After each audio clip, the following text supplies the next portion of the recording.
with the proper raw materials in place and the proper electrical stimulation, we can expect our fascial web to heal and expand and lay down collagens.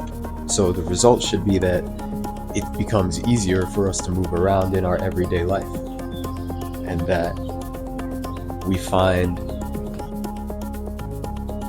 better solutions to the movement riddles that we are confronted with. For example, if you need to pick something up out of a corner,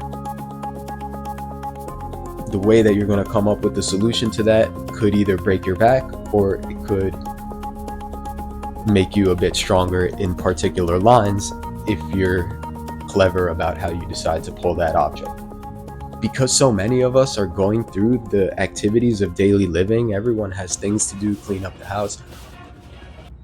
I think it's very important for us to notice the way that we're moving, because it's very easy to experience joint pain, for example, and say that it's because you're getting older. And that's how most people rationalize it. Although I would ask, does everyone experience joint pain as they get older? What is with the people who don't? Can we look at what they do, how they move, maybe how is their body aligned? The same thing, it's like, if the majority of food made available to us is highly toxic, and then we're told to believe that these are natural occurrences as people get older, we're told to believe that this is the way that the body decay after 40, 50, 60 years.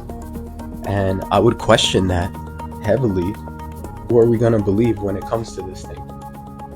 Because there are people who claim that humans, as they get older, can move well, and we witness people move well into their 80s. So at least we have that much to go off of.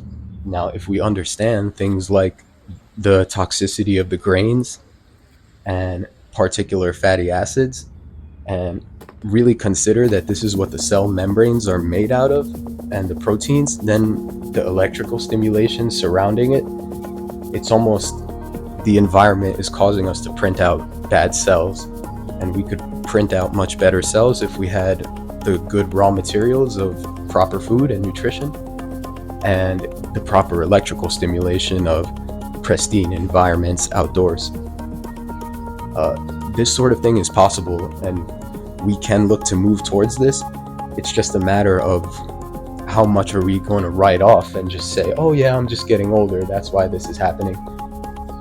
Because perhaps it might be difficult to consider changes in the routine, because what's made most available to us, all you need to do is drive down the street and look at the food that's widely available, then connect that to the general belief of culture about how people age, and ask yourself, if one of these things wasn't present, or more of these factors were not present, is it possible that humans would age better?